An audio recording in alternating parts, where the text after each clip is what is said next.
now. Okay, good afternoon, ladies and gentlemen, and thank you so very much for taking time to come and join us and watch this session. We believe that we're going to learn quite a lot today. We are hosting Mr. Jabu Mabobo again to talk about, is South Africa truly integrated to be able to lead the integration in the SADC region? I don't want to waste any time because I believe if I say much, we will be losing out on the things that he's going to share with us. So we believe that at the end of the presentation, you'll still be able to share some information and also assist in making sure that you post questions, which we're going to allow him to also respond to. But this is quite a very learning session. Hopefully will take an hour or so to make sure that he share everything and anything without disrupting him. So over to you, Mr. Mabobo, and thank you so much for making time again. No, thank you so much, Tim. It's indeed a pleasure, a privilege, and a great honor to be invited once again to the Are We Transforming? We believe it is through platforms and engagements like this where we can learn from one another. Like we are saying, and we continue to say, we don't believe that we have the monopoly of wisdom. It is in sharing what you believe you know, where when people are asking you questions, it gives you now an opportunity to refine your thoughts and even go back to what informed your question. I'm Jabu Mabobo, and I'm the Executive Director of Southern African Business Development Forum. And our topic is really to ask ourselves as South African, is South Africa truly integrated to be able to successfully lead the integration of the SADC region? What made us come up with with this question? It's looking at the role South Africa is playing as a big brother for the region, and vis-a-vis the results on the ground of the growing unemployment and the growing in the inequality gap and the continuous fights of xenophobic attacks and all that are happening within our soil, of those that we say are coming to take our jobs and all that. And are we really looking into what is it that the continent is defining for us, and what is the role that we need to play? Much as our national government is participating in all these spaces, the SADC, the AU, as the signatory to the Continental Free Trade Agreement, is the information reaching where it is supposed to reach? Are all these agreements yielding the results that they are intended to yield? And in really answering or trying to answer the question that we have posed, it's important to take a step back and look at where we come from as South Africans, and interrogate a little bit the harsh reality of life under apartheid. Because whether we like it or not, that's a historical fact. South Africa was segregated by laws, and those were draconian laws. And the segregation began in 1948 under the National Party when it came to power. The Nationalist Political Party instituted policies of white supremacy, which empowered white South Africans who descended from both the Dutch and the British settlers in South Africa, while further disenfranchising Black Africans. The system was rooted in a country's history of colonization and slavery. White settlers had historically viewed Black South Africans as a natural resource to be used to turn the country from a rural society to an industrialized one. Starting in the 17th century, Dutch settlers relied on slaves to build up South Africa. Around that time that slavery was abolished in the country in 1863, gold and diamonds were discovered in South Africa. And that discovery represented a lucrative opportunity for white-owned mining companies that employed and exploited Black workers. Those companies all but enslaved Black miners while enjoying massive wealth from diamonds and gold they mined. Like Dutch slaveholders, they relied on intimidation and discrimination to rule over black workers.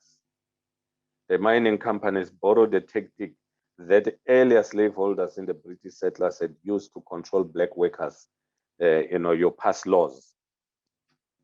As early as the 18th century, these laws had required members of the black majority and other people of color to carry identification papers wherever they went, and restricted their movement to certain areas. They were also used to control black settlements in these areas, and it benefited indeed and was disenfranchising our black people. So you look at, as you continue, those laws persisted through the 20th century as South Africa became self-governing dominion of the UK. Sorry, I'm using the phone, so there was a call that came, so I had to switch it off. Am I still audible? Yes, you are. Okay, yeah. So between 1899 and 1902, the Britain and the Dutch descended Afrikaners fought one another in the Boer War. I think we know that this is not about the history, but just to recap on where we come from. A conflict that the Afrikaners eventually lost. The anti-British sentiments continued to foment among white South Africans, and Afrikaner nationalists developed an identity rooted in white supremacy. When they took control in 1948, that's the year my mother was born, my late mother was born, they made the country's already discriminatory laws even more draconian. So that's when apartheid was born. Racist fears and attitude about the natives, colors, white society were entrenched. Though apartheid was supposedly designed to allow different races to develop on their own, it forced black South Africans into poverty and hopelessness. Grand apartheid laws focus on keeping black people in their own designated homelands, and petty apartheid laws focus on daily life, restricted almost every facet of black life in South Africa. In response to the 1960 protests, the government declared a state of emergency. I'm just trying to avoid going into that whole history, what led to this, the incarceration, but we'll touch on it a little bit, Jabu Mandela. Yes. This tactic cleared the way for we have to touch on it. They cleared ways for even more apartheid laws to be put in place. Despite state of emergency, black groups continue to organize and protest. But the crackdown on many movement leaders forced them into exile abroad. Anti-apartheid protests continued as life for black South Africans became more and more dire under apartheid. On June 16, 1976, up to 10,000 black school children, inspired by new tenets of black consciousness, marched to protest the new law that forced them to learn Afrikaans in schools. Steve Biko, anti-apartheid activist and co-founder of the South African Student Organization, spearheaded the movement and was arrested multiple times and for his activism before dying of injuries sustained while in police custody on September 12, 1977. By the end of 1980, discontentment was growing amongst white South Africans about what they saw as South Africa's diminished international standing. By then, the country faced sanctions and economic ramifications as international businesses, celebrities, and other governments pressured the government to end discrimination. As the economy faltered, the government was locked into stalemate with anti-apartheid activists. These were the discussions that were happening behind the scenes with imprisoned Mandela and all that. So they didn't yield much of the results because they were not negotiated in good faith, right? So when South African President, the late P.W. Botha, resigned in 1989, the stalemate finally broke because F.W. de Klerk decided at the time to negotiate to end apartheid in earnest. And it resulted to the release of Nelson Mandela and the banning of the political organizations in 1990. And despite the continual political violence, Mandela and de Klerk and the allies began intensive negotiations. The negotiations which, when Dumisani Hlophe spoke the other time, he spoke about the shortcomings of these negotiations. I will encourage that, because we have a recording of Dumisani's presentation, we can link to that referral, because it touched more on the shortfalls of the CODESA negotiations and how short we sold ourselves whilst negotiating for that. Because when you are negotiating under pressure, you just want to be free when you have been enslaved for so many years. And you can't be negotiating with someone who is negotiating to keep the same benefits, right? So in 1994, the National Party finally was defeated and Mandela became the president of South Africa, that which we know. I was one of those that worked for IEC then as a party agent, and very happy to vote. But let's look at the top 10 facts of apartheid. And this is where I'll want to focus most of our discussion today, on these top facts.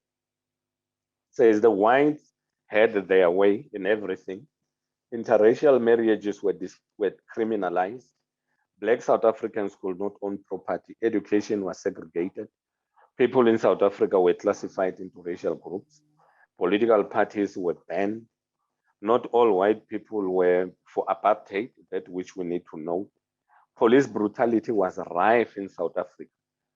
Black South Africans were required to carry passbooks everywhere they go, and they were forced to learn Afrikaans as their top part.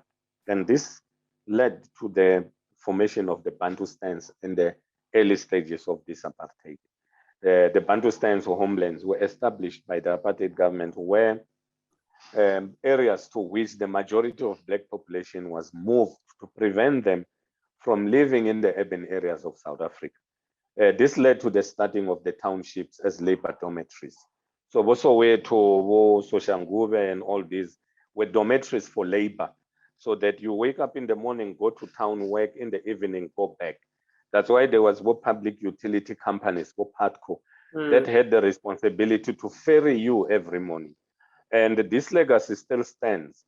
If you look at the situation in Pretoria and the famous Muloto Road, you still have those that wake up in the morning ferried by these PATCO buses to Pretoria and ferried out. And the social devastation of that, you have parents that are waking up every morning at 3 and they come back every day at 10 in the evening. They don't have time to see their children. What time do they raise their children? They weekends, when they have time, they have to attend funerals and other social gatherings. Sundays, they have to sleep early because their routine starts. Parents realize after a child was born that I have a grandchild. They never had the opportunity of seeing their daughter pregnant because they always move. That's the reality of this harshness, apartheid, that is still continuing to this day, right?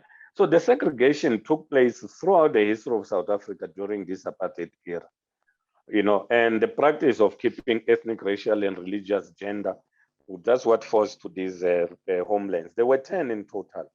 And sorry, just to remind those that might have forgotten, we had the Transkei, Bophuthatswana, Ciskei, Venda, Gazankulu, Kangwane, KwaNdebele, KwaZulu, Leboa, and Xwaqwa. And each of these homelands had its own political parties, ruling parties, opposition, members of parliament, and they had the chief minister and his cabinet. So now this is where the interesting part begins. So I will want you to underline that part which I've just finished here. Yeah, the mini cabinet, these homelands with their opposition and everything. Now, when the homelands were abolished in 1994, South Africa was reconfigured into 9 provinces: the Eastern Cape, Western Cape, Northern Cape, Free State, Gauteng, Mpumalanga, Limpopo, KwaZulu-Natal, and Northwest. Right, we had the National Assembly and the National Council of Provinces, provincial legislatures, and district and local municipalities.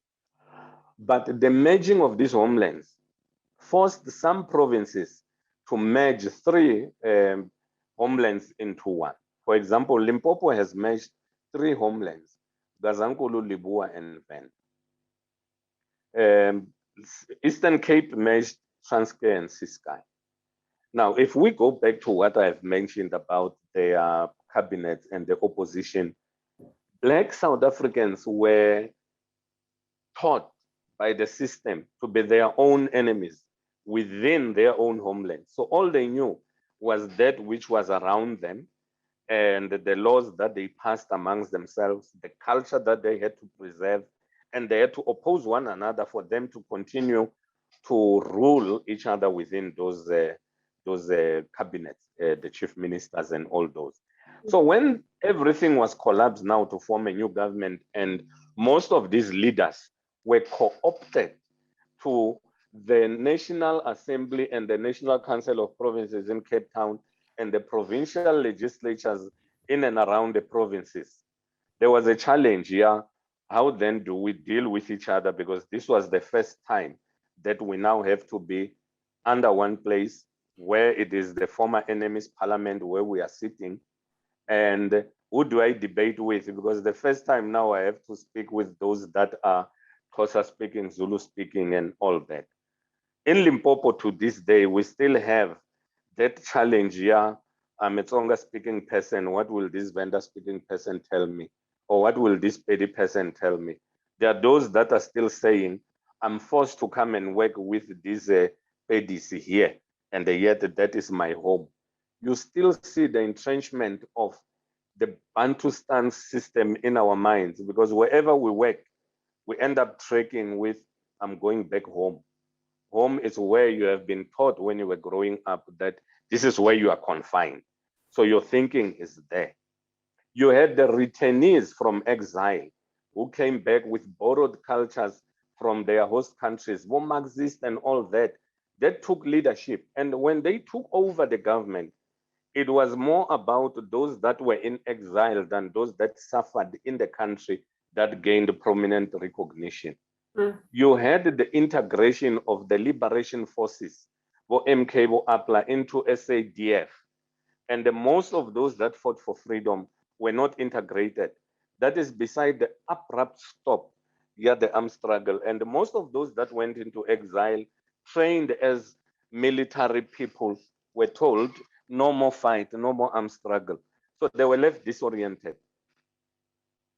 The apartheid atrocities that occurred, were they adequately addressed through the TRC?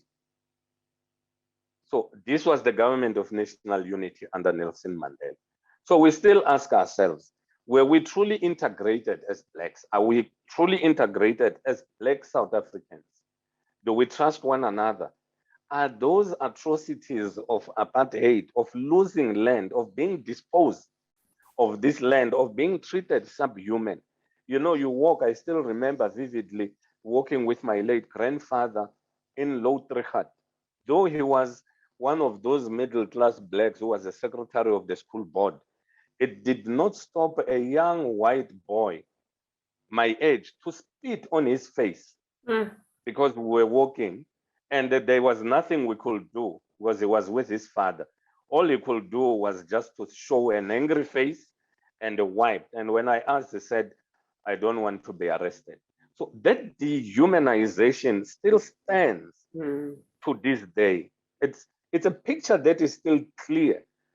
So we have moved, we have transformed. Have we really dealt with those atrocities? There are those whose mothers were brutally savaged. I don't even want to go into how they were treated because it will open up those wounds. But if we don't deal with these particular issues and really talk as Blacks to say, this is where we come from, and we need to appreciate that having been in exile and me remaining, the harsh treatment of apartheid was the same. So there are those who are sitting and are saying, because you never went out into the trenches, you are lesser of a struggle or a liberation fighter. Therefore, we are entitled to lead you because we have learned Marxism and Lenin and whatever, which continues now to segregate us. Right. Also gazetted were the guidelines now, the BEE program, which was implemented in 2005. Actually, it was an act 2003, which was aimed at reversing the challenges of apartheid. But this is where it gets even more interesting. Also gazetted were the general guidelines and definition, amongst which the definition of beneficiaries of BEE was made. The definition is the same as that in the Black Economic Empowerment Act of 2003, which states that Black people, in inverted commas, is a generic term which means Black Africans, colors, and Indians, and included provisions to ensure that they must have been South African citizens prior to 1994. The fact that Chinese individuals, some of whom were classified as colors under apartheid, others as honorary whites, who were also submitted to legal discrimination prior 1990, but exempt from Group Areas Act of 1984, when the Group Areas Act was amended and promulgated, have been excluded as beneficiaries of the Black Empowerment Act. And this led to the renewed media debate regarding the definition of Black in the current legislation. And as of 2008, Chinese have been reclassified as Black under the Chinese Association of South Africa, because after the Chinese Association of South Africa took the South African government to court and won. So when you see a Chinese in South Africa, he's not a Chinese, he's your fellow Black by definition. Right, we'll revisit that. So post-1994, when President Thabo Mbeki took over, Mbeki is considered as one of the founding fathers of NEPAD, and he championed both the African Renaissance and the new partnership for Africa's development. We mustn't forget that the first 5 years of President Mandela's presidency, it was a government of national unity. We were still trying to find each other. That was the time the Truth and Reconciliation did it really achieve, where we really reconciled. So immediately President Mbeki took over, that thing stopped. He now started championing the foreign policy, which was part of his vision, the African Renaissance. He encouraged South Africans to embrace an African identity and sought to promote the continent's political and economical social renewal. He also sought to reintegrate Africa into the global economy, which has the advantages because that's where we are going. But the disadvantages because South Africans were still trying to find themselves. This led to the opening of South African borders to the rest of our African brothers and sisters into a South Africa that was still trying to find its new identity. So the challenge has been, you have those that came, never experienced apartheid, willing, seeing opportunities in South Africa, now coming to be hosted in a country where people are still crying. Some are still asking where their children are because they never came back from exile. Others were disenfranchised. We had migrant workers that, we grew up in the homelands not knowing our fathers because they were migrant laborers. They stayed in the townships and got married to other mothers, things that we never met. Those migrant other countries that came to work in South African mines and they married our mothers. I'll give an example here, the late Ray Phiri, whose father was Malawian and came to settle in Mpumalanga. I'll use Oskido as one of those whose father is Zimbabwean, married. The late mayor of Johannesburg, Jolide Matongo's father is Zimbabwean, because of these migrant works. And then now when we have the continental trade, we still have this issue here, these people. And we forget that it was the very same system that opened the borders before to bring migrant workers to come and benefit and work in the mines. And when we opened the borders and they now came to exploit the opportunities, it came to a South Africa that was still bleeding. Did we find time to really introspect and look into those atrocities? I don't think we did. And whilst it was the presidency, it was Mbeki's presidency, the global financial crisis hit South Africa. And for the first time, 2008, 2009, South Africa went into recession after 19 years. And that put now the economy into challenge. Jobs were swept and all this. But that was also the time when the ruling party had to go into the transition of electing a new leader. And a new leader was elected in Jacob Zuma in Polokwane. After he came in with controversies and all that, I don't want to get into that space. He came in when South Africa was just trying to emerge out of the recession. And because he was pushing the issue, yeah, the poor and the downtrodden, he started utilizing now the resources of state to empower those that were marginalized. We saw now the growing of entrepreneurs within and the embedment now of the division or what we call the factions within the ruling party. We saw the disbandment of the Scorpions, the State Security Agency, the expulsion of Julius Malema, and they would not forget that the recalling of Mbeki caused the pushing out of Cope and all that. And all these are the things that are happening in a society or in a country that is still trying to find itself whilst being host to the outside world. And by the way, we host most diplomats second to the US in Pretoria. So we have a national government that is flying around, having all these relations that are nice, diplomatic visits and everything, whilst the center at the bottom is not holding. Right? And in 2017, there was pressure now of Jacob Zuma to move out because of all the allegations, the Nkandla Gate and all this that led to the threat of impeachment. And the ruling party was focused on defending him instead of governing the country. And that's where most of the things were lost. And the very same politicians that were defending former President Jacob Zuma are the ones that are still in parliament today that are saying he should not have done that. He is the one that put us into this mess. So you ask yourself, where is honesty and integrity in that? Right? So in 2018, President Cyril Ramaphosa came in without the general elections, obviously, because it was after Jacob Zuma's resignation. But in 2019, after the victory, he came in fully entrenched, but entrenched into a fully factional ruling party, which is at war with itself, deeply divided. We see the top brass in court. Jacob Zuma has just been incarcerated with the violence that went there. Ace Mahashule, the Zondo Commission continuing to pull out all these stakes, the PPP scandals that has laid bare the one we respected most, Minister of Health, who looked innocent but very corrupt inside. I can say this with confidence because of the SIU report. I'm not saying it because I hate him. It's what the report has taken out. And if he wants me to retract, it means he needs to take that report for review. Then I will retract. So by being quiet, it means the report has hit home.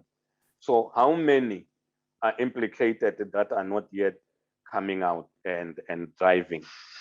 Now, this now brings the question, having given this background of where we are, the state of the ruling party inside. I'm not talking about what South African government want us to believe, that we were the chairperson of the African Union when President Ramaphosa came into power. What have we got to show for it? Are we integrated? Have we grown jobs? We understand COVID came in, and that's where we saw obviously the COVID, but where did the money go? You see, we have SADC as a Southern African Development Committee Secretariat, but we have an unintegrated region that continues to show that political leadership in driving issues of economic development is not winning, it's not taking us anywhere. The border of Zimbabwe is not open even now. It's now that Zimbabwean government, I will repeat, has been doing the road.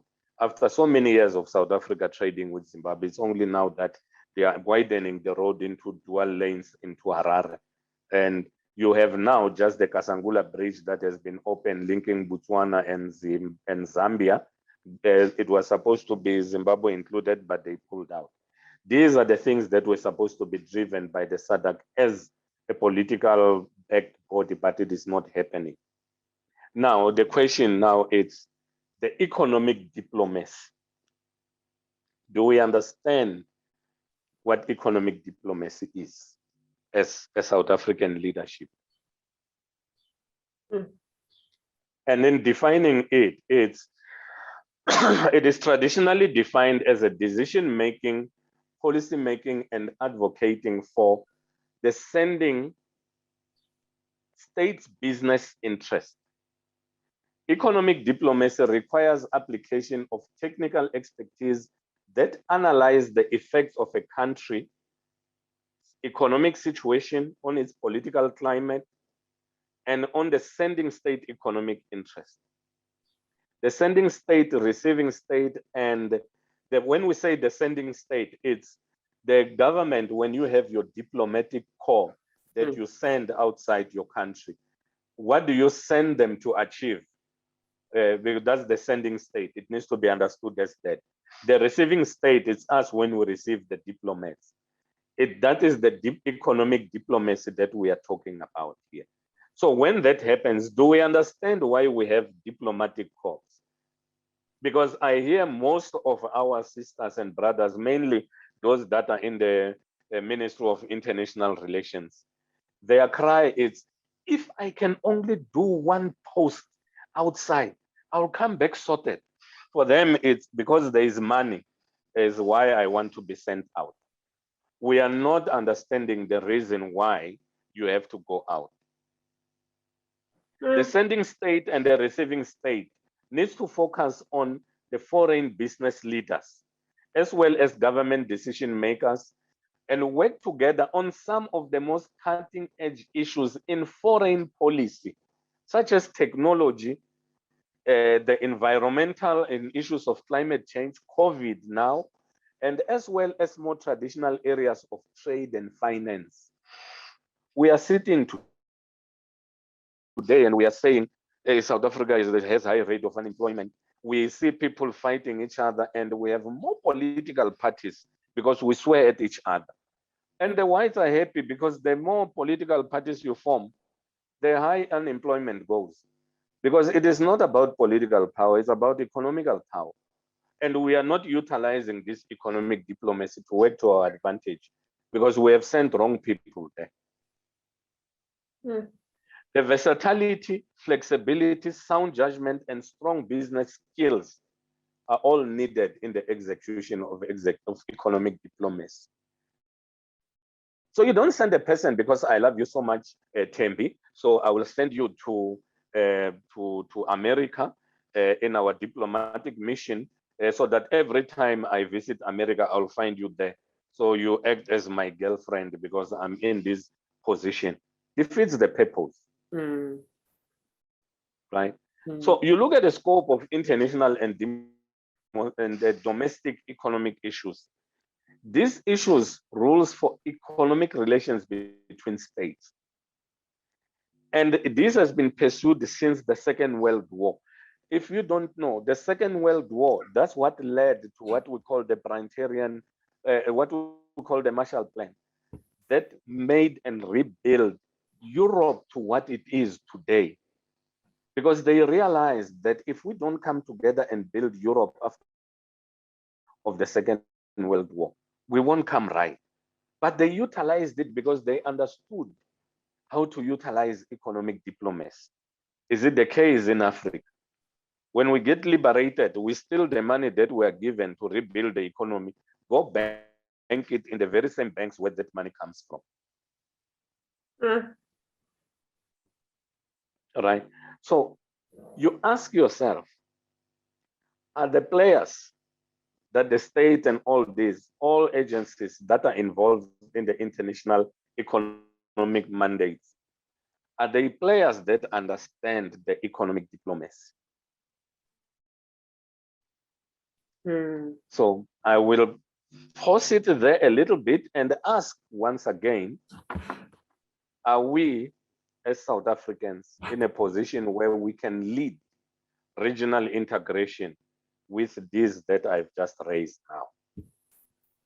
Now, coming back to what we are facing now as South Africa, with the above being said, and reading the manifestos of the various political parties, the regional integration is very silent on all of them. Very silent. Talking about, I was listening on the debate at the Johannesburg mayorship, talking about when we get into office, we'll create 150,000 jobs in our first day. Good luck. The African Continental Free Trade Agreement is very silent on all their manifestos. And this speaks to the xenophobic attacks. If we look at what South Africa has signed for in the Continental Free Trade, free movement of goods and services, including of persons, and you are saying this one must go back, you are now against the very same agreement that your country has signed. The African Union Agenda 2063, do we even know what it is? The Malabo Declaration. Do we know all these things? How do we plan to close the gap of inequality that continues to this day, that was brought in by the system of apartheid, which I started with? These things are very silent in the manifestos. The lives of those former Bantustans, those in the former Bantustans and in rural areas, remains unchanged. You drive back to the homelands where you come from. You know, the last time, I don't know if it has changed now, speaking subject to correction, I drove to Zanin and I had to drive to Nkwanko. It is the same road that we've been using all these years when it was still under Gazankulu. And the roads then were much better because you could drive through, what is that area? Is it Mariven? That comes out from Litsitele. The last time I used it, the road was not existent. I was told use the Litaba road. It's even better, though with potholes. The exclusion of traditional authorities continues in all these plans that we're doing. And yet these are the custodians of land. And we are sitting today with the challenge of land in South Africa. And those that are the custodians of land, you don't include them to say, how do we utilize this land? How do we transform traditional authorities into enterprise development centers and focus them on agriculture and say, everyone that is there, come and learn how to plant and how to grow, and have these markets and the traditional authorities as aggregation centers for them to sell to the markets. We are not doing that. We continue to pay our traditional leaders salaries as governments, and we continue to silence them through salaries, diminishing their respect and authority, that which was taken by the apartheid government. We continue with that, and yet we are transformational as the new leaders. Are our political leaders empowered to first communicate the agenda of the African Union? Do they understand the various SADC protocols? Are they able to disseminate this information to their constituencies and further align all this to their manifestos? The answer continues to be no, because we see this thing continuing to be absent. Government alone cannot create jobs. What's the strategy of partnering with private sector in the midst of radical economic transformation? You continue as government and say, I will create jobs, I will create jobs. We need a radical economic transformation. And yet you forget that government depends on taxes to drive social economic development. And they take from those taxes and they give you tenders to render some of the services and recycle those tenders to tax you so that that money goes back. By so doing, government is not growing its revenue base. It is recycling the same money that is there And you are surprised why other jobs can be created. Because it creates now a mafia state where others have to be continuously on permanent databases of this government and be known as tenderpreneurs. And yet the tender is not a sustainable business. You are a service provider, not a business person. And we live large with tenders. And even our banks are not assisting. They look at your cash flow for 6 months and they say you qualify for a 3 million house, yet you only had a contract for 1 year. And after 1 year, you no longer have money. They know that the house don't rot, will repossess. When you are subject to poverty again, sell that house again. So we are continuing to enrich these financial institutions. And if you didn't know, First National Bank and Rand Merchant Bank are owned by Rupert, the one you are saying he is a capitalist. You have gold accounts in FNB and you are giving Rupert that money because we are not empowering our own to drive the sectors of economy. And why is that? That which I said I will come back to. The homeland states where we had our own political parties opposition, we continue to be our own opposition even in when we are ruling parties. We continue to look at each other and oppose each other because I want your position. Remember, I was once a minister in the Bantustan. I can't be ruled by this one. I have to rule myself. We have a very classic example here, the Vuan issue in Limpopo. We can't be in Collins Chabane, we want to be in Lotrigat, and infrastructure was banned and destroyed. To whose loss? We are having the corridor Yamusina built by Chinese because they are blacks.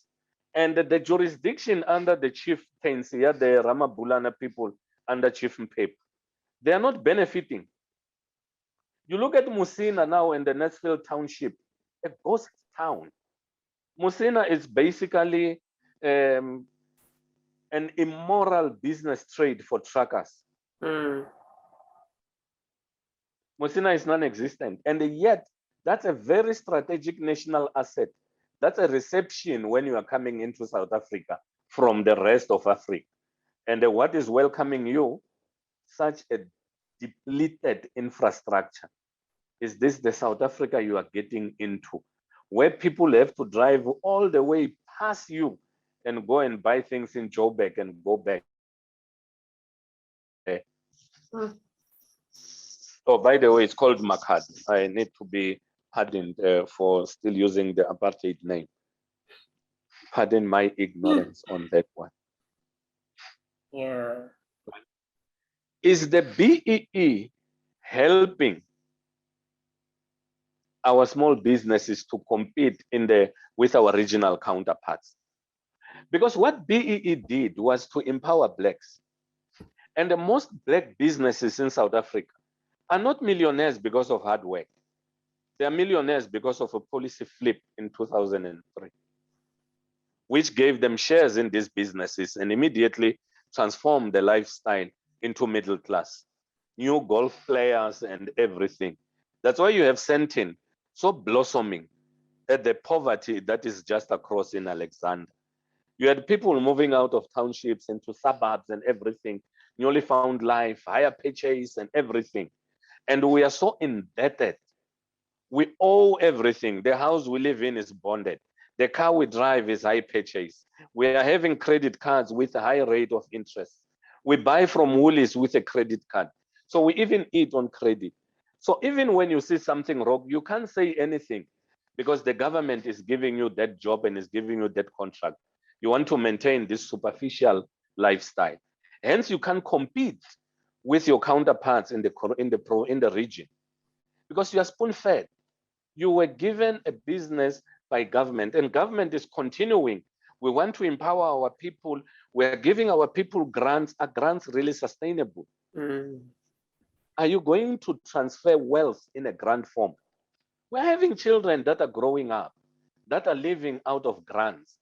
What are we building? What is the future holding for these poor children that are dependent on grants?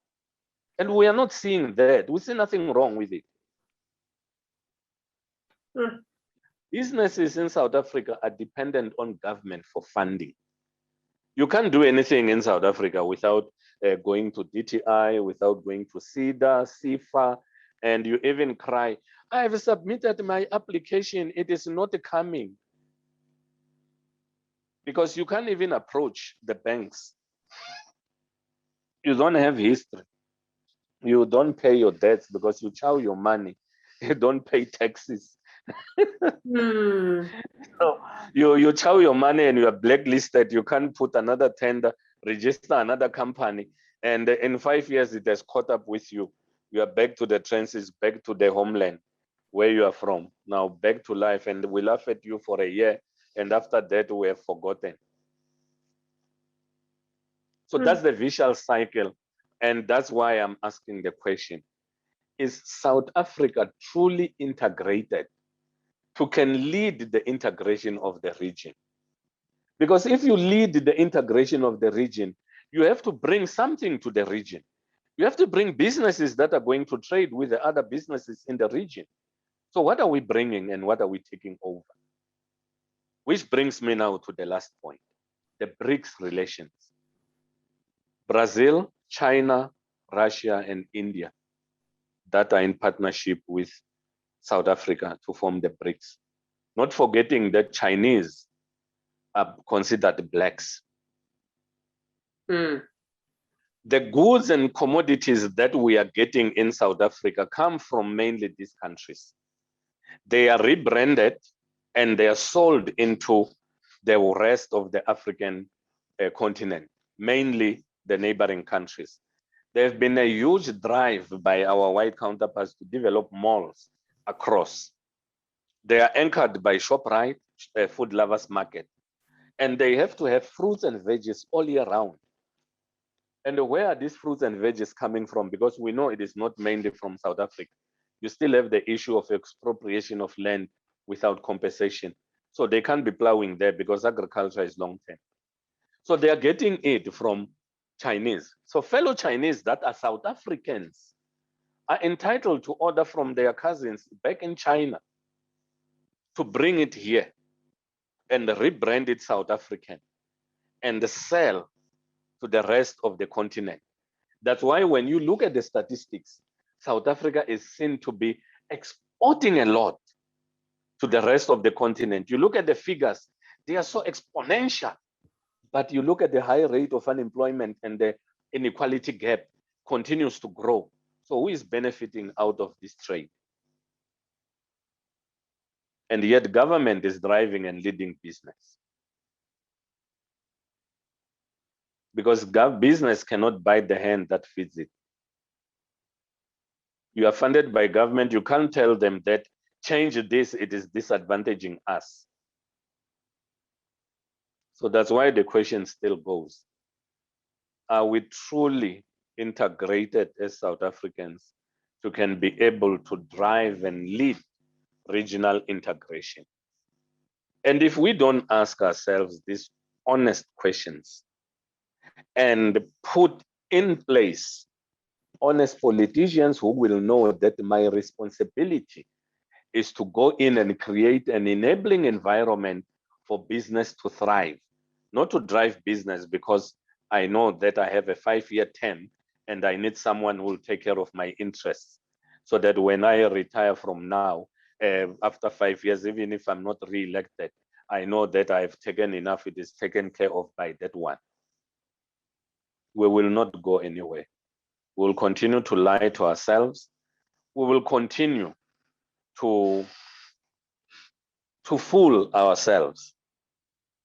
Lastly, the destruction that happened in July in South Africa as a result of the political faction of the ruling party.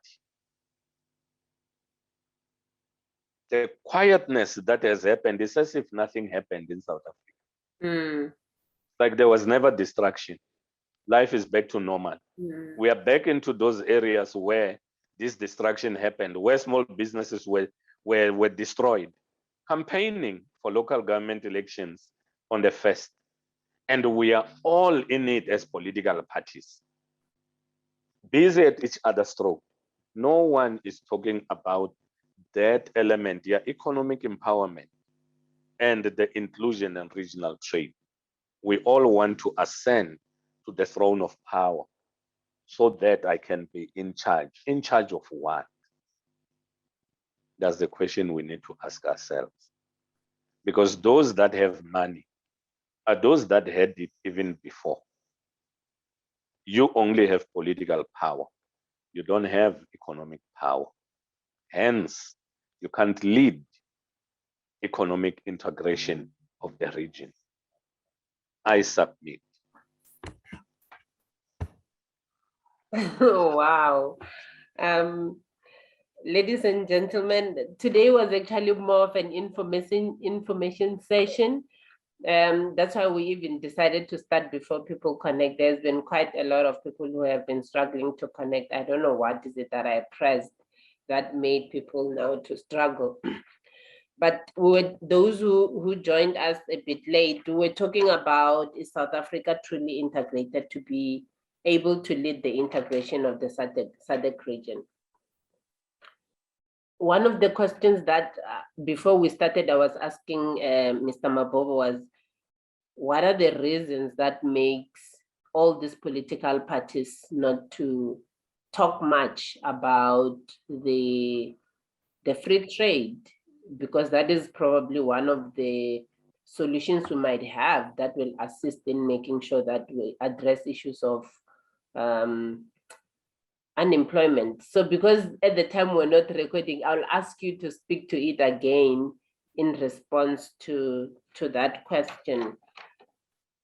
I think you spoke about. Okay, Tim, I think just to give you a straight answer on that one, that's why I say, you know, when we deal with these issues, we need to be very frank and brutally honest.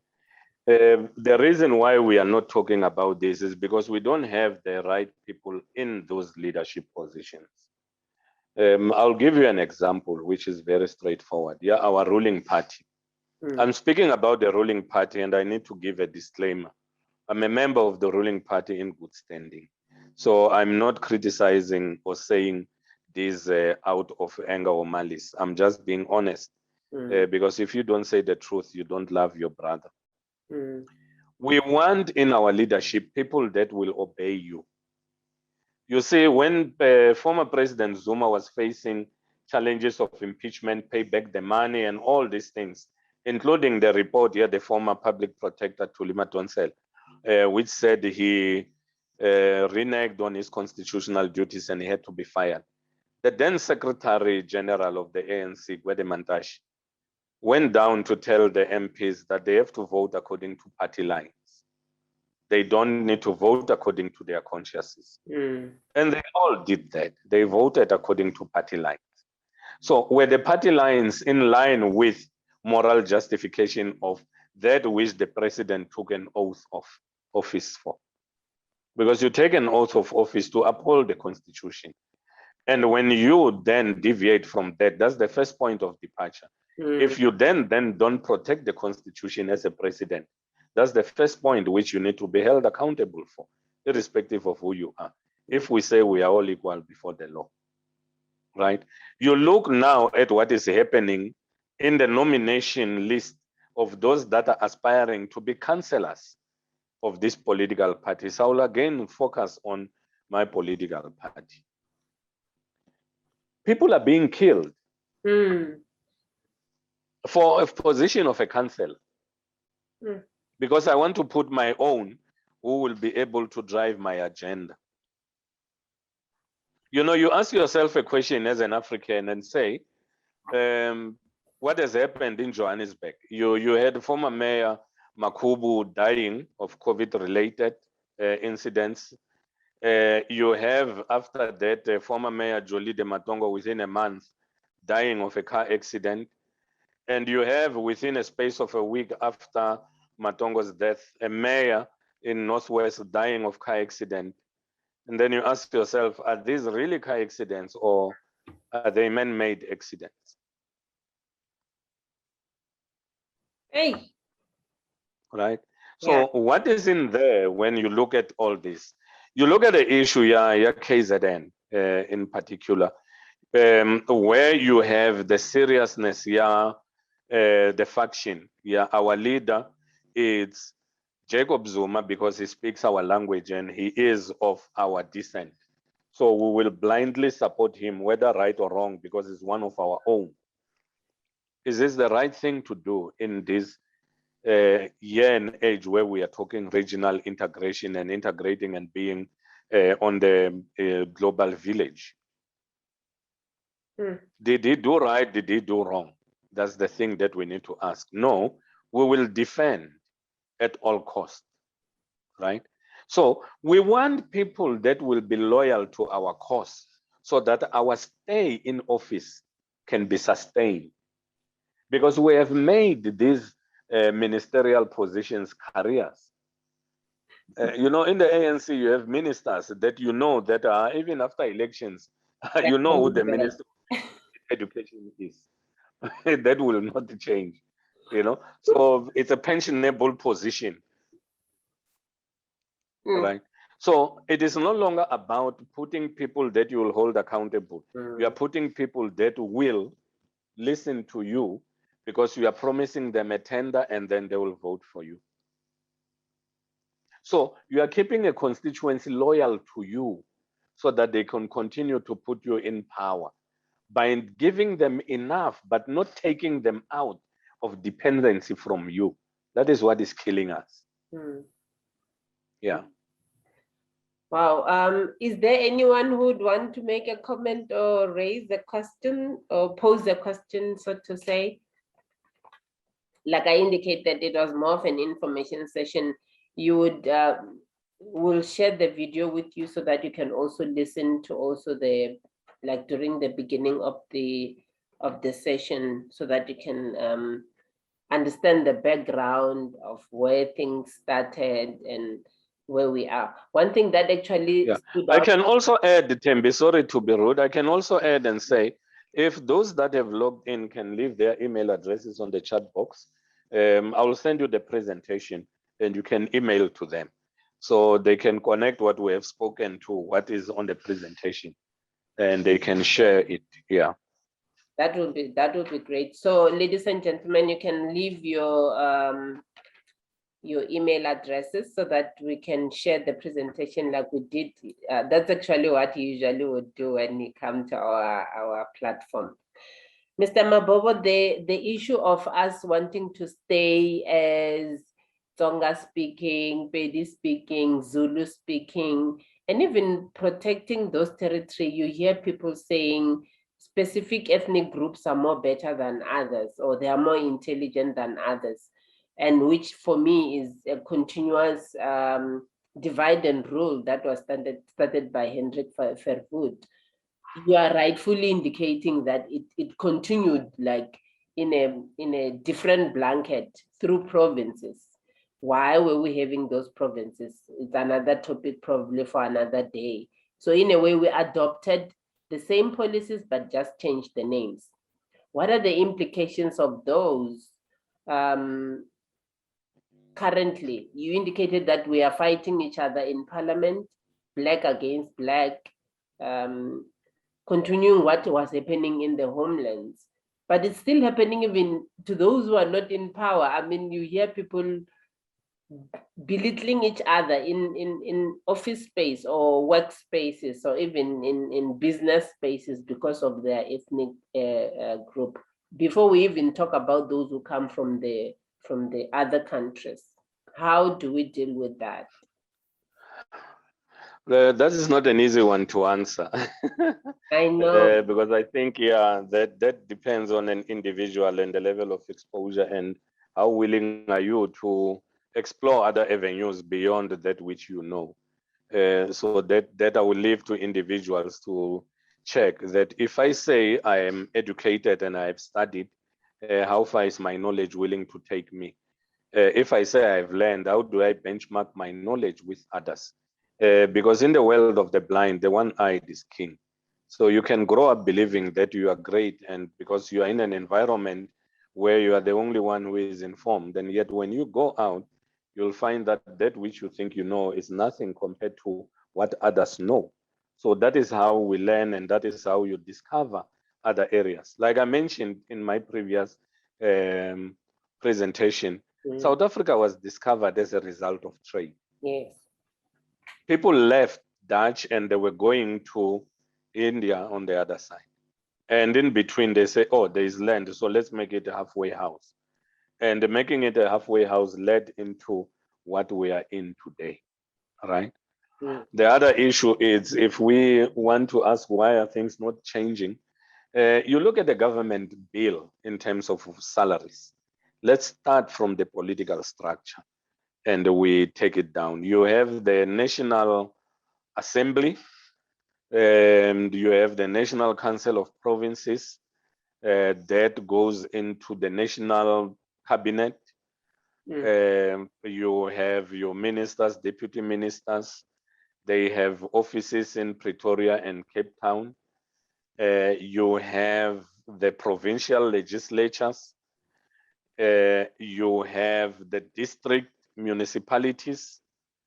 You have the local municipalities. The district municipalities have their mayors and members of the mayoral committees, and they have councillors, same as the local municipalities.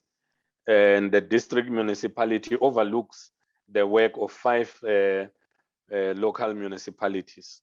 So, and they also have their councillors, ward councillors and representatives that are all on a government bill.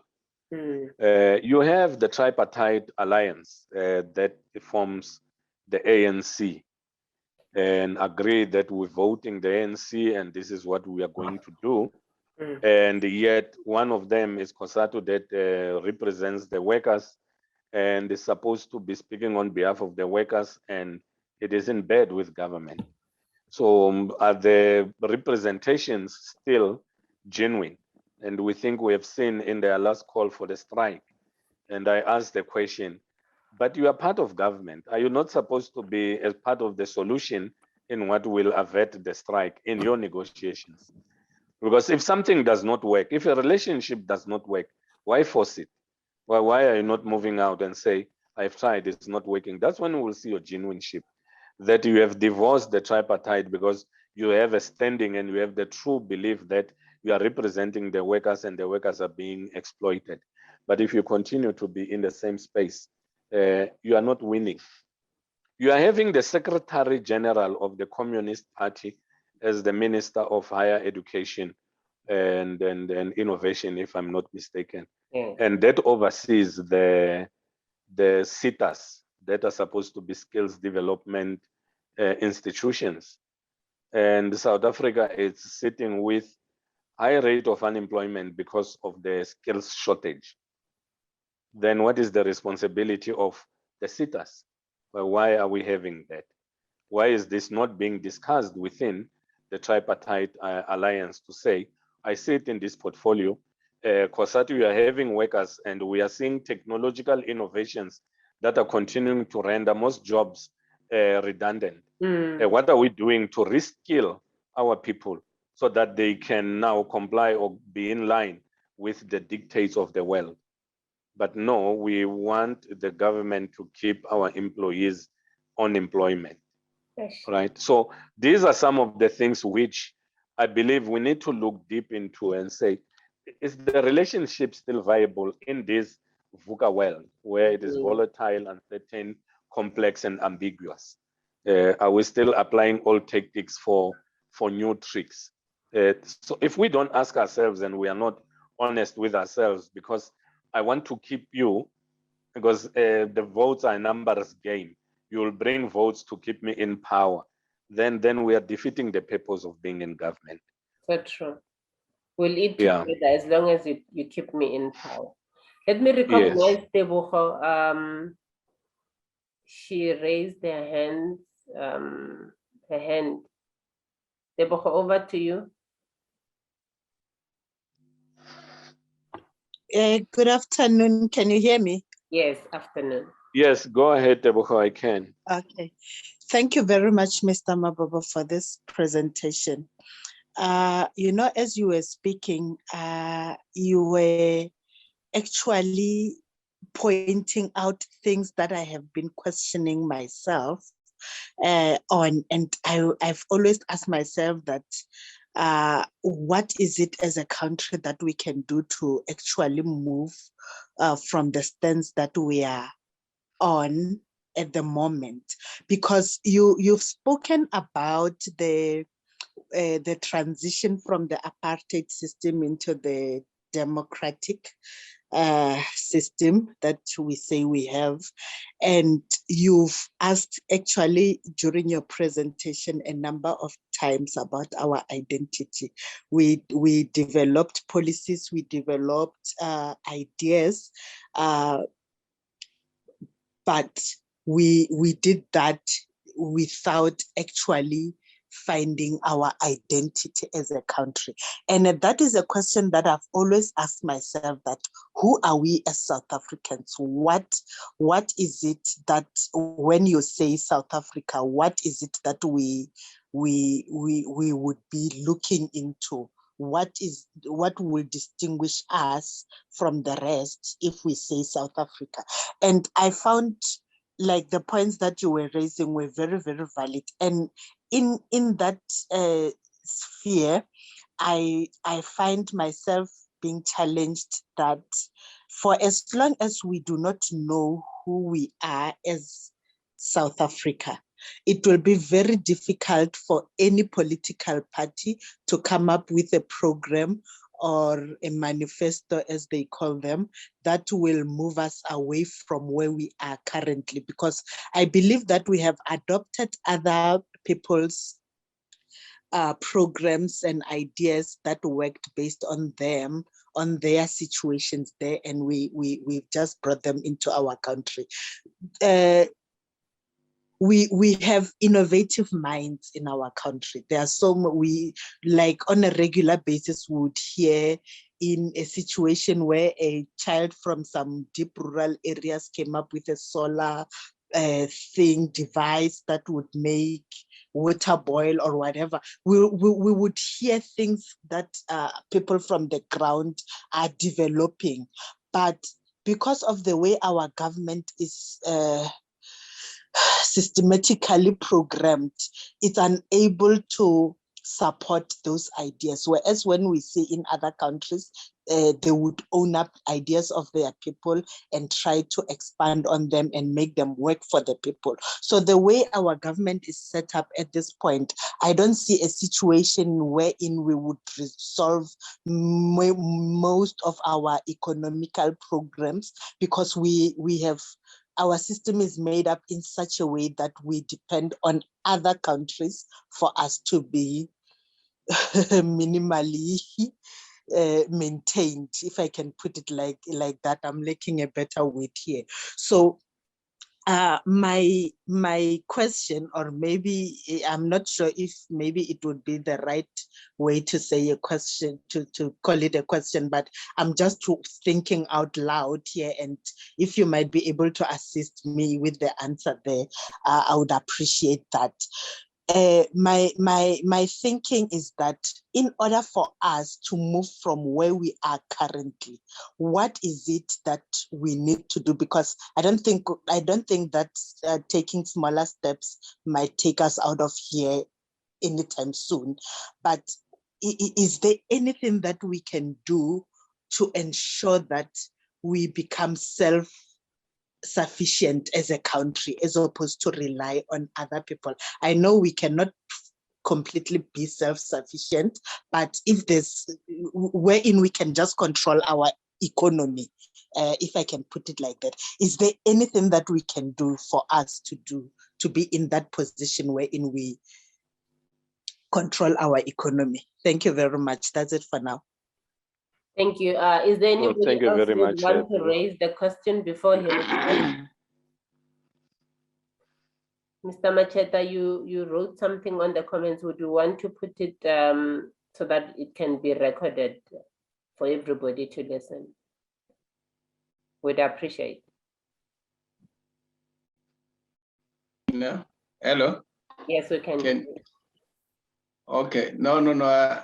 it's just out of interest from what Mr. Jabu was saying, and yourself as well, about tribalism in South Africa. I was just reflecting on what many months ago, what Samora Machel has said, that no, if we want to build a nation, then tribes must fall, because as long as I regard myself as a particular tribe, and that's what unfortunately South Africa is.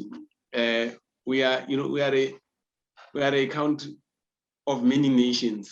I don't know whether you catch me.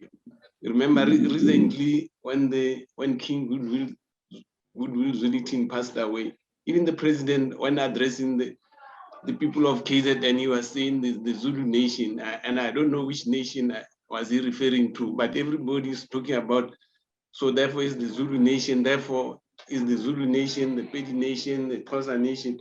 So, and then the nation of South Africa is less talked about, and the more we talk about these nations, then we are a country of many nationalities, and therefore it is very far and difficult for us to integrate as one nation. But there are so many things, in my view, convener and Mr. Mabo, that make us common as South Africans, but we do little to encourage the commonness of us as South Africans, one by the boundary of South Africa, but also there are so many things we have in common, but we do little about them to make one common country or one common nation. And if we can start working on that, then we'll continue. And some, unfortunately, even our political parties are thriving on these divisions and tribal divisions. Let me stop over there. I was just trying to open a can of worms. Thank you. You did that successfully. Thank you very much. Okay, over to you. I think there is another person who raised, I don't know whether it's Mr. or Miss Suweya. Yeah. Mr. Suweya. Yeah, no, I'm Mr. Suweya, not.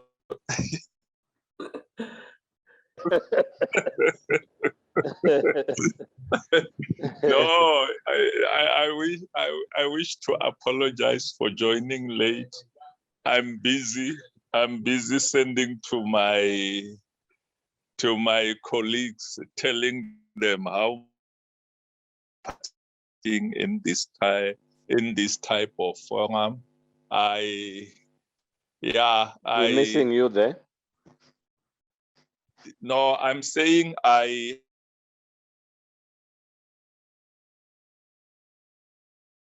my sincere thanks to Sis Thembi and to you, Mr. Mabobo.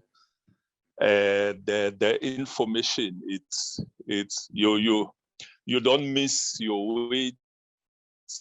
You call a spade, and as such, I wish we can continue to have this type of information sharing.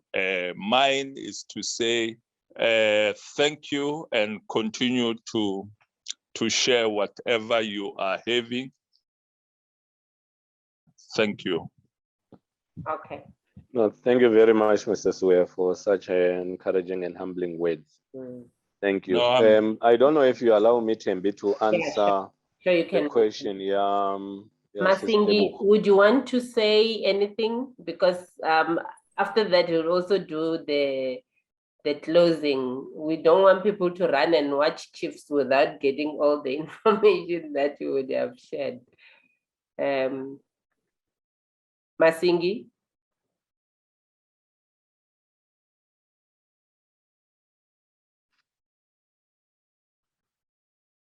I don't know if you can hear. Can you hear me now? Yes, yeah, now we can hear. Yeah, loud and clear. No, Yeah. good. Hey, both. Jabu is my I cousin. need to declare interest. Masingi is my cousin. Oh, that's great. Thank you for joining us. Yeah. Actually, when you guys started, I was still at work. We only knocked off now at 5. So I was busy juggling work and listening, but I get the gist of whatever I was saying. I think we need to to have this kind of interaction on a regular basis so that people get enlightened. And now that our boundaries in inverted commas have been opened, that we can interact with other brothers and sisters, especially in Africa, because we still call ourselves, I don't know what to call ourselves, because you hear people saying, I'm from Africa. I'm like, what do you mean? He says, no, I went up north to Africa. But we're part of Africa, so we're still mentally cool. You know?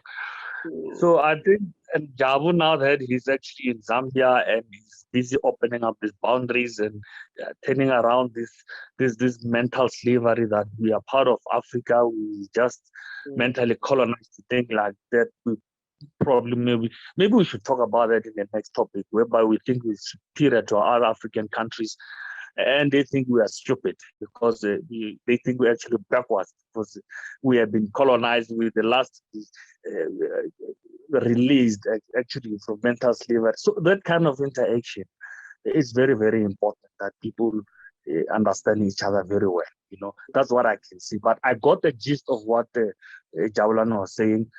He knows our history very well, and I'm very impressed, you know. So now it's the way forward. Are we ready? Are we ready?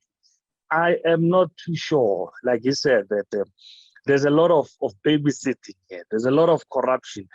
There's a lot of, you know what is going on here. People get tenders, they get paid without even having lifted a finger. And nobody gets prosecuted. So we still got a long way. We're wasting a lot of money. Taxman is quite efficient. I think it's one of the few efficient departments in this country. But unfortunately, it's being wasted by, yes, the ruling party, and we have to say it and we have to face it. And nobody is held accountable. The minute people start holding up people accountable, then you see real progress. People go to jail. People stay in jail, not just bypass jail. Or go there just to chill a bit and go out.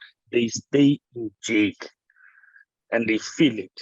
Then that's when we will start having proper progress, because they know that there will be repercussions when they start stealing. But as it stands now, I don't think we are ready. Until there's a change of sight from the leadership. They stop stealing and we see them acting on those who are stealing, then the society will transform. Thank you. You actually already spoke to the question which we are always asking: are we transforming? And I think in summing up and responding to the question, Mr. Mabobo, you might want to also look into that, because my question about the fact that we are still living in the divide and rule is because nepotism is, growing in leaps and bounds. Work, tenders everywhere. You hear people saying, so and so is coming from such and such a place. Probably that's why they are being considered, or because they speak a specific language. So please, in responding and also summing up, catch up on things. And I take the suggestion from Mr. Masinge about us feeling superiors as South Africans over our African brothers, and not knowing that we are also Africans. I've noted that. It's something that we're going to discuss. Let me also market my cousin. He's not a minister, he's a medical doctor, and he practices somewhere. So you can consult him. He will do with your medical aid. Noted. Thank you, Dr. Masinge. In response to Sestebuho, the journey of transformation, it's one journey that needs one to be very brave. So the decision that we took as Southern African Business Development Forum was that of bravery.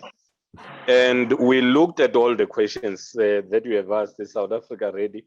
If I have to answer from a position of truth, I would say, unfortunately, not at this stage. I always say to my colleagues here in Zambia that for you to correct the situation in South Africa, you need to reboot the system. So, your control, Alt, delete, and then let everything vanish and then start all over again. But unfortunately, you can't do that.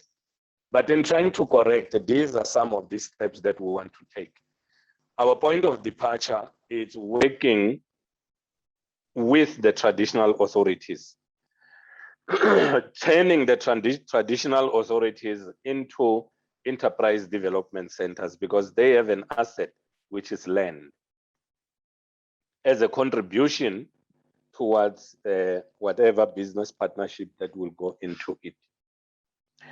But also in building and bringing in the skills that are required, because when you transform a traditional authority into an enterprise development center, you are bringing in the 4R skills. So it becomes a full training center where you are able to access developmental funds to transfer that particular base, but with focus to agribusiness, not just, but because business skills are cross-cutting.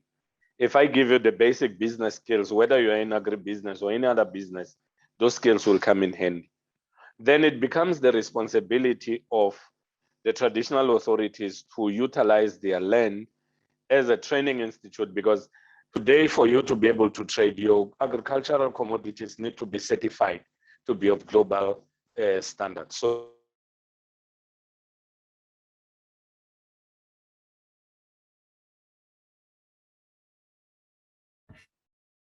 can you still hear him?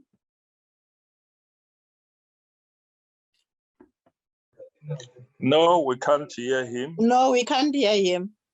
Okay, We the lost him. network started now after performing so well. Let me try to check him.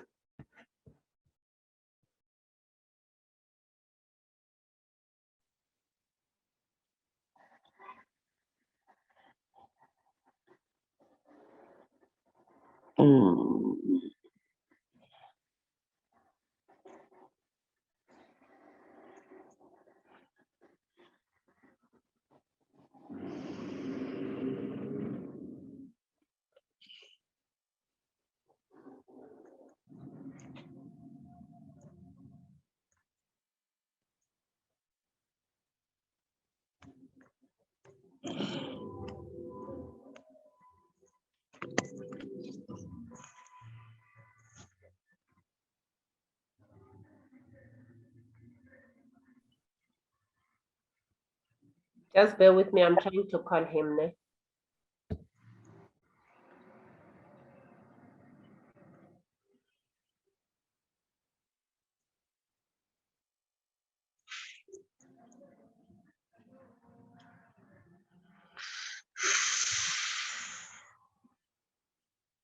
Yeah, I sent him.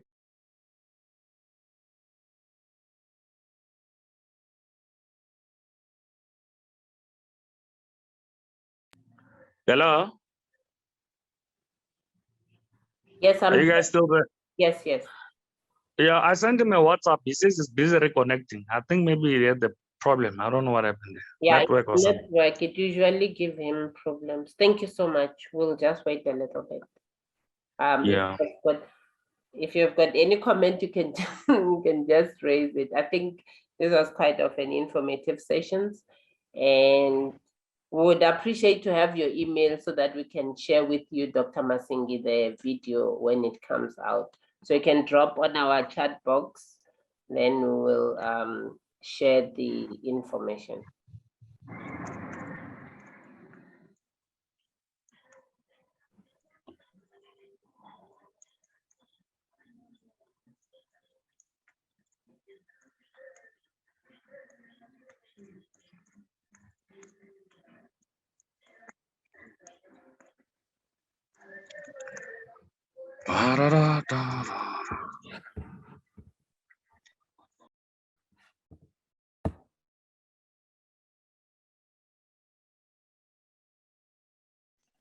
hello, sorry, I got disconnected.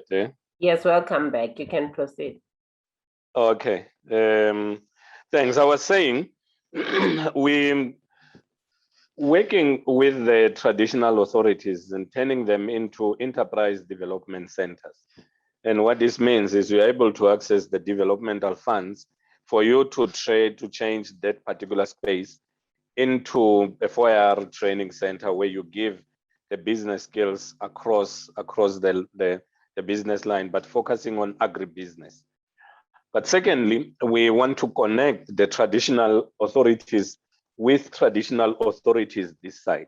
What that means is, for example, we're working with a particular traditional authority here in Zambia, in the Western province, where we want to link them with an identified traditional authority in South Africa. And then we have the royal establishments now partnering.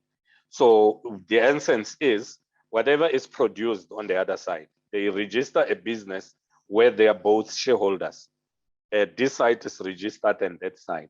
So if one business produces on the other side, it will export to this country through the mirror company that is this side to sell this side. So it is now driving that interchange. So also businesses will now start doing that. You mirror a business here between Zambians and South Africans, you mix them as partners. So whatever they do on the other side, they come do on this side. So my cousin on that other side, it's you speak to your colleagues that are having practices this side and say, I want to come for a weekend and do locums in your practice. It gives you exposure to the kind of the diseases that they deal with, but building network. And from there, you now look into the issue, yeah, how then do we build the health sector? Because there is a need this side, yeah, the health practices, and there isn't enough skills within that regard. But how do you move in? Same as those that are in accounting, law. This is how we want to build it. We are working presently with the University of Zambia to get our unemployed graduates and those that are coming out, more especially in the engineering field, your unemployed lawyers, your unemployed bookkeepers, for these businesses that were registered, to marry them to these small businesses with the issue, with the sense here, when you register a small business, you must have to them attached a lawyer and a bookkeeper. That will look into the issues of contracts, that will look into the issue of bookkeeping. But also, because you are now dealing with cross-border trade, there are issues of international law here. So you can't just do it on a handshake type. So you have to make sure that everything is drilled down. But on the traditional leadership, you need cultural exchange, because when you drive tourism without history is nothing. So when you come into Zambia, what are the stories that you will want to hear? So that's part of tourism. And who are the custodians of culture? Our traditional leaders. They know their culture and their history. So you go there to learn, document these things, sell them. So that's what we are looking at in driving and in answering. And if you hear me, there is nowhere where we mention that we will require government to fund us with 1, 2, 3. But we will require government to support us in enabling these things to happen. Because if you don't have government support, these issues involve bilaterals. So when I take a citizen of South Africa out of South Africa into Zambia, I must inform the government of Zambia that we are bringing in citizens of South Africa, and the government of South Africa that we are taking out your citizen to this, so that if anything happens, they know that there was this person who came here for this particular reason. So that's why government has to be involved to facilitate the issues of visas, the issues of safe travel, the issues of evacuation in case of an emergency. So you can't just do it without government support. But it is not going into us government for money, because this has to be done business to business. So that is what we are doing as a stable. And we believe that when we start with these young guys that are unemployed, the unfortunate part is those that have tasted honey, it's very difficult for you to tell them to stop. They're already in a corrupt system. If you tell someone to stop benefiting from tenders, they will laugh at you. And the worst they can do is also to kill you because you are talking nonsense. So you leave them to continue because it is not sustainable anyway. So you bring in a new breed and you try to do your best in bringing in a new breed that will look at things differently. And with that, we hope that even those that are doing things incorrectly will look at what we are doing and start converting and changing. That is the whole thing. And I think that is the least we are doing. And like I mentioned in our opening remarks, we don't claim to be having the monopoly of wisdom. We just believe in what we have been God given, and will drive it with God's strength and God's guidance and protection. And if there are those that are willing to come on board and support and help us, they are more than welcome. And we truly want to give credit to the government of Zambia, who, when we approached them and said we want Zambia to be a trade, logistic, and tourism hub, they welcomed us with open hands.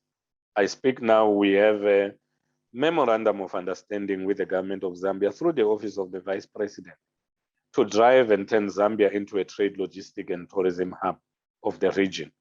There are other agreements which I will not share in this platform, which are confidential in nature, but are meant in driving the economic transformation, linking of Zambia with neighboring countries. I mentioned last that Angola depends on Brazil for food, and yet Zambia is just a strong throw away. So we are working on opening up those corridors to link, but open up for the first time for Angolans to start exploring the rest of the continent, because they had not been able to move freely because infrastructure was limiting their movements there. So this is what we are starting. This is what we are doing. We will give the baton to the young people that are on our platform for them to continue. This is the base, that the least that we can do to lay a solid foundation for future generation to step on. What we are saying unapologetically, it's let business drive the business of economic development, and let the government drive the business of governing. These are like tracks of a railway. You need both of them for the train to move. But the minute these are connected, the train won't move. They need to remain at the arm's length of each other, but they are necessary for the train to move. So for the economy to succeed, you need both enabling policies, and you need both a willing private sector.